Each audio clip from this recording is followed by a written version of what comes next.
Hello class, and welcome back to another video. In this lesson what we're going to be doing, we're going to be working with watercolor, and I'm going to be showing you the basic steps on how to start and use watercolor. So what you're going to need today, you're going to need a watercolor brush. So if you don't have specific watercolor brushes like this, anything will work as long as it is soft bristled. For instance, this paintbrush is actually one that came out of this pack of watercolors. And this brush surprisingly works really well. So this pack of watercolors, I got this on Amazon for I think it was $2, something like that. So if you're looking for a pack of watercolors, this is actually a really good set. You are also going to need a painting palette or a paper plate or something like that that you can put your colors on. If you don't have one of those, or you prefer to use this is actually a palette that is pre-built into most watercolor wells, and these work pretty well. Finally, what you're going to need some water, and I would suggest getting 2 containers of water, and notice how full that is. It's not very full. It's right here, and that's because all you need this for is to clean out your brush. There's no need to have water all the way up to the rim. You just need it about right there. Okay, finally, you're going to need some thick kind of paper to paint on. Now, for our demonstration that I have right here, I'm just using these index cards because they're thick. There was several of them laying around, so I just picked one up. You're actually going to need a larger piece of paper because you're going to be painting a landscape.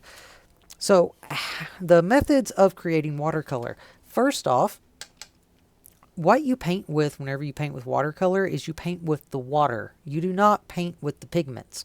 What I mean is, if you take your brush and you go right into this color and you scoop it out with your brush and just put it down on the paper, you're doing it wrong. You cannot paint with watercolors the same way that you paint with acrylics. They're not meant to be painted that way. Instead, what you need to do is you need to put some water off into a well like this right here. So I have some water droplets I have right there.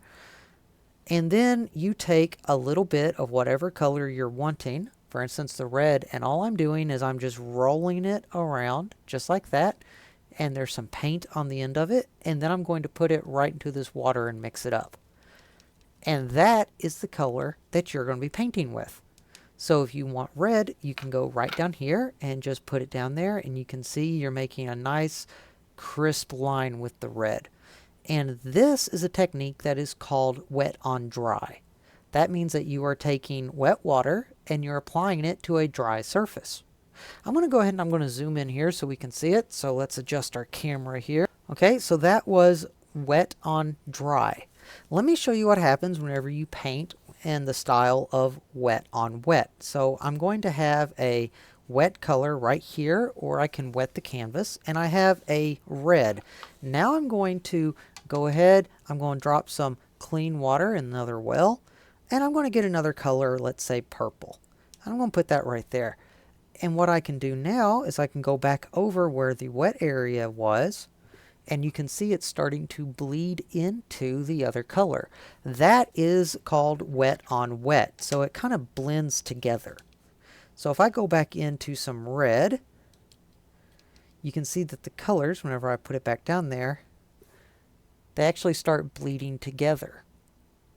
That is wet on wet. So wet on dry and wet on wet. And those are the 2 methods that you use to create art in watercolor. It's very simple, very easy to do, very simple methods. And by doing these, you can create all different kinds of possibilities in your paint. So I'm going to go ahead and I'm going to cut to another video, and in the video I'm cutting to, it's going to be a sped up version of a live demonstration that I did over the summer for the NTI days of watercolor painting with a waterscape.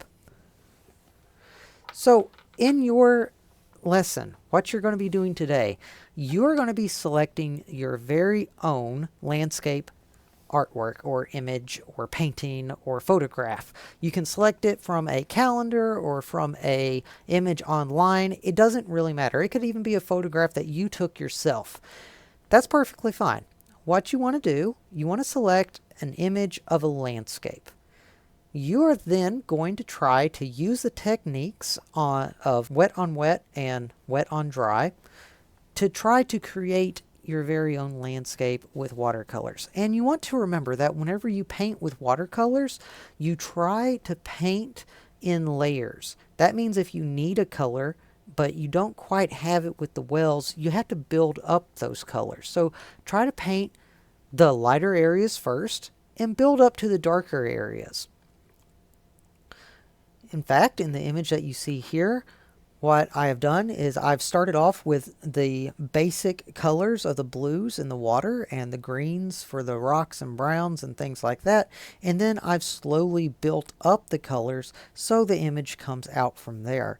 And that's what you want to do. To get a nice, bright, vibrant color, you want to build those colors up. Remember that there is no white paint in a watercolor set. That means that the only white on the paper is going to be the white that you leave alone. So the white of the paper is actually the white of the painting. Okay, so that is your assignment. Of course, please grab some test papers, practice this first before you go gung-ho into it and try to paint an entire landscape. Practice first. If you want to get some index cards to practice on, go for it. Try to see how the colors blend together. Practice it. And then whenever you're ready, go ahead and try to sketch out your landscape first using a pencil. And then go in and just watercolor it. Try to make it look as close to it as you can. These are not going to be perfect, so don't expect it to be perfect. This is probably your first time with watercolor. That's okay. Just try it out. See how it goes. Thank you all very much for watching. I hope that you've enjoyed this video. If you have, go ahead, give me a thumbs up. Please leave a comment down below. If you are not a part of my class and you'd like to continue watching the lessons, go ahead and subscribe to our channel because I will be uploading the rest of our lessons shortly. Thank you very much for watching.